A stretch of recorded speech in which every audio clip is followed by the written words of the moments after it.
En premier lieu, je voulais remercier les collectifs organisateurs, le LPU également pour l'espace de parole que vous nous accordez aujourd'hui, enfin ce soir.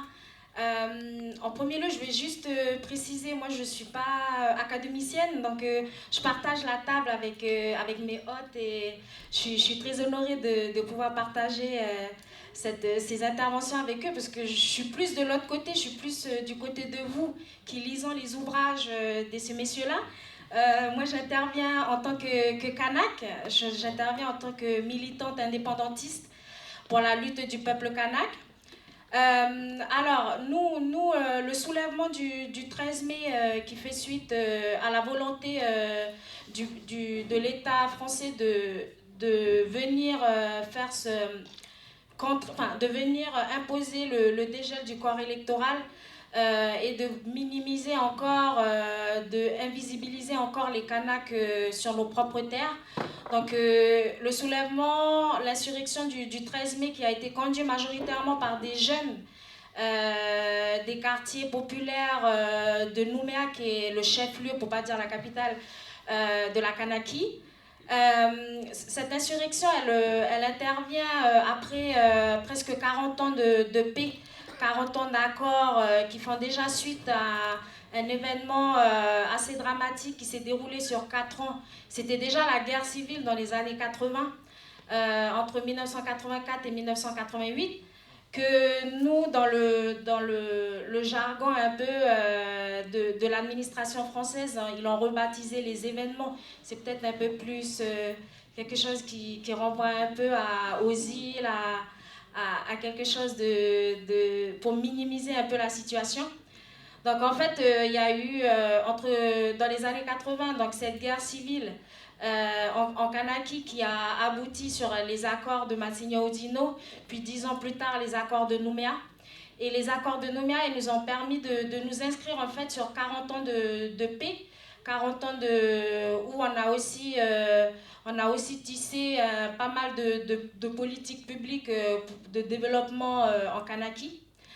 Le problème étant, c'est que ces 40 ans de paix, ils ont profité toujours et avant tout aux mêmes bénéficiaires, c'est-à-dire aux pro-français loyalistes en Kanaki Nouvelle-Calédonie, qui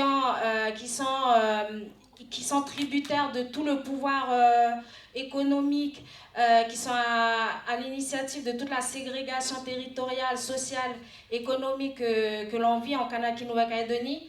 Donc en fait, le constat que moi, de ma génération et de tous les jeunes en fait, qui se sont soulevés le 13 mai, c'est que le développement de la Kanaki durant les accords de paix, ils n'ont profité qu'aux mêmes, ils ont profité aux descendants de colons en Kanaki, ils ont profité à tous les immigrés métropolitains qui se sont déplacés en Calédonie, qui ont profité du système pour pouvoir se construire un pouvoir économique.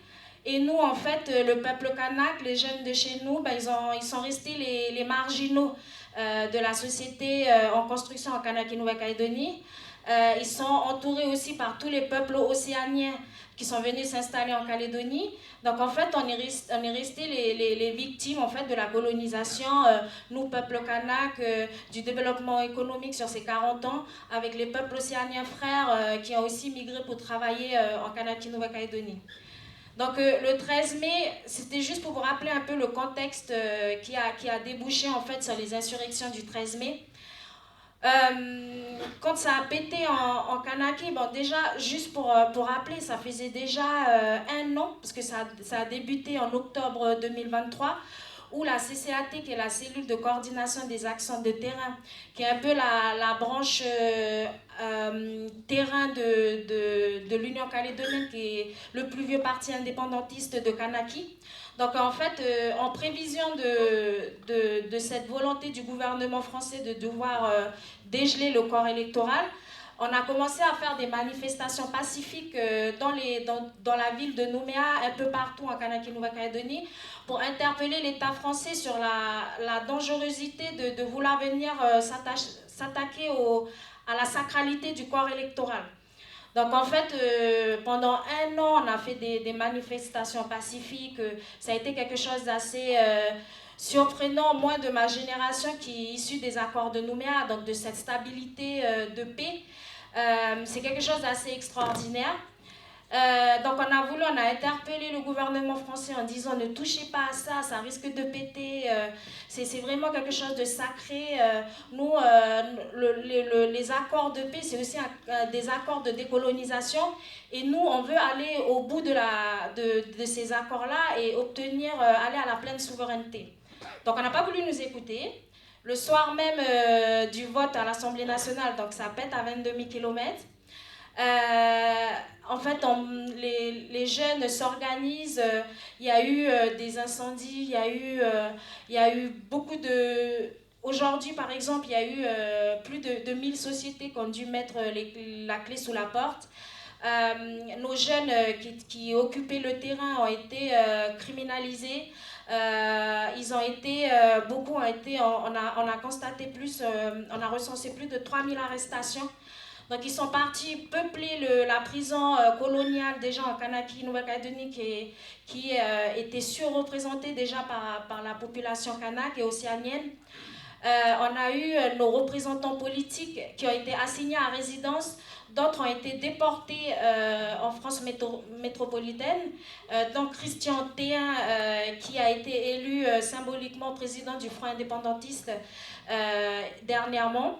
Et on a tout, ils ont aussi, on a connu la militarisation aussi parce qu'ils ont envoyé sur une petite île de à peine 300 000 habitants, donc ils nous ont envoyé tout l'armada militaire français. On a eu plus de 2500 forces de l'ordre qui part du GIGN, le RAID, enfin quelque chose d'assez absurde. Et donc voilà, ils ont bloqué les principales voies de circulation. Ils ont criminalisé nos jeunes. Ils sont venus soutenir aussi tous les milices racistes qui s'opposaient contre les jeunes chez nous, qui ont abattu certains jeunes, parce qu'on a connu, on comptabilise une dizaine de morts, dont quelques-uns qui ont été abattus par les milices racistes coloniales. Ensuite, donc, ils ont déporté certains de nos élus, de nos représentants politiques. Ils ont aussi, de manière totalement illégale et en toute immunité, ils ont déplacé tous les jeunes qui avaient été, soit étaient déjà emprisonnés dans les 2 prisons en Kanaki, soit c'est tous les jeunes qui ont été pris sur les barrages. Qui ont passé quelques jours dans les prisons en Kanaki et qui ont été déportés aussi en France métropolitaine. Donc aujourd'hui, on a des prisonniers qui ont 20 balais, qui ont 20-30 ans, qui étaient sur les barrages et qui en fait ont été déportés illégalement en France hexagonale. Parce qu'ils ont voulu se dresser contre l'État français qui allait une fois de plus montrer sa posture impérialiste et coloniale en Kanaki Nouvelle-Calédonie et qui allait encore venir nous piétiner chez nous. Donc ce sont des jeunes qui sont partis, qui n'ont pas eu le temps de prévenir leur famille, qui ont subi la répression coloniale et militaire de la France et qui aujourd'hui ils peuplent les taudis, les prisons de l'Hexagone en France métropolitaine. Donc en fait c'est un peu le témoignage que je voulais vous apporter par rapport à la situation en Kanaki Nouvelle-Calédonie. Aujourd'hui il y a la situation économique, elle est désastreuse. Pendant longtemps, pendant quasiment 4 mois, les écoles ont été fermées. On assiste aussi à quelque chose d'assez extraordinaire, c'est que tous les médecins métropolitains qui étaient en Calédonie, qui ont bien pu profiter du système économique en Calédonie, ils ont tous pris l'avion, ils sont partis. Donc aujourd'hui, on fait face à une situation sociale désastreuse, économique désastreuse. On essaye de s'organiser à des échelles locaux beaucoup plus petites pour pouvoir, on fait preuve de solidarité pour essayer de s'en sortir. Aujourd'hui, ce qu'on réclame à l'État français, c'est qu'ils viennent payer tous les dégâts parce qu'on on leur a averti à maintes reprises que cette situation elle allait dégénérer et que à chaque fois, comme l'impose en fait la posture coloniale française, c'est qu'ils ne nous écoutent jamais. Donc aujourd'hui, nous, ce qu'on dit, c'est qu'on va aller à l'indépendance. Nous, on est les jeunes qui disons qu'on ne va pas se faire avoir encore comme les 40 ans de paix que les vieux, ils ont pu négocier.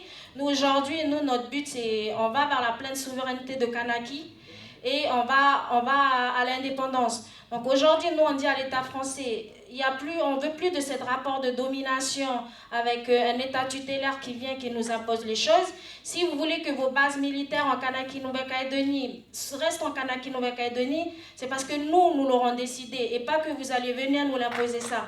Donc c'est le message qu'on porte aujourd'hui. C'est dire que les relations coloniales historiques entretenues avec l'État tutélaire, on n'en veut plus. Aujourd'hui, nous, on veut qu'on soit autour de la table, qu'on ait une parole équitable, d'égo à égo, et quand nous décidons de toutes les conditions de votre présence en Kanaki Nouvelle-Calédonie. Ensuite, pour parler un peu de solidarité, la solidarité avec la Kanaki, bon, c'est une formulation qui est avant tout interne, hein, l'indépendance. Elle est portée par le peuple kanak, puis par les peuples sahariens qui viennent nous soutenir aujourd'hui. Elle est soutenue parce qu'on a pleinement conscience que pour aller vers l'indépendance, on a besoin aussi qu'on parle de nous à l'ONU, qu'on parle de nous dans toutes les organisations qui peuvent nous représenter, qu'on nous s'y tienne de l'extérieur. On est soutenu en premier lieu par les Frères du Pacifique parce qu'on s'inscrit depuis les années 80 dans le groupe Fer de lance mélanésien qui regroupe un peu toutes les nations du Pacifique Sud, les Fidji, le Vanuatu, les îles Salomon. C'est un groupe décolonial qui est un peu du même type que les non-alignés. Et que, en fait, nous, on s'inscrit, nous, en tant que FLNKS, que porteurs de la volonté d'indépendance kanak auprès de nos frères du bassin Pacifique. On a toujours entretenu des liens historiques avec toutes les grandes nations africaines, par exemple, toutes les grandes nations africaines qui ont porté la volonté d'indépendance du peuple kanak.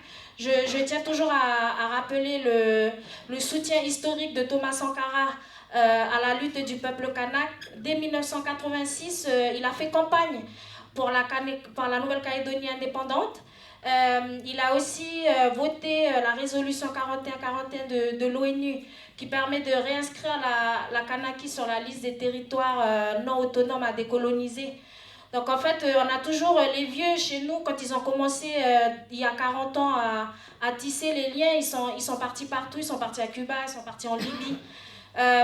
Je cite la figure révolutionnaire d'Éloi Machoro qui a contré un peu la stratégie militaire de la France en 1984 sur le village minier de Thio, où on venait demander une répartition plus équitable des productions économiques issues de l'exploitation massive de nos montagnes dans le cadre de l'exploitation du nickel. Donc Machoro a passé elle a fait un petit passage en Libye auprès des équipes de Kadhafi. Aujourd'hui, ce qu'on nous reproche parfois, c'est d'avoir des soutiens qui, du point de vue de l'Occident, ne seraient pas très éthiques. Moi, je rappelle les propos d'Éloi Machoro, c'est que nous, on va chercher tous les soutiens. Tous les soutiens pour nous se valent. Donc on vient chercher tous les soutiens qui viennent porter avec nous la lutte du peuple kanak et pour aller chercher la souveraineté de la Kanaki Nouvelle-Calédonie. Ensuite, pour venir à une échelle beaucoup plus petite et plus locale, aujourd'hui on fait un travail auprès de nos prisonniers politiques. Donc on a des collectifs un peu partout dans les grandes villes métropolitaines. Donc c'est des comités de soutien où on vient travailler justement pour pouvoir faire un suivi auprès de nos prisonniers, pour redemander qu'ils repartent en Kanaki.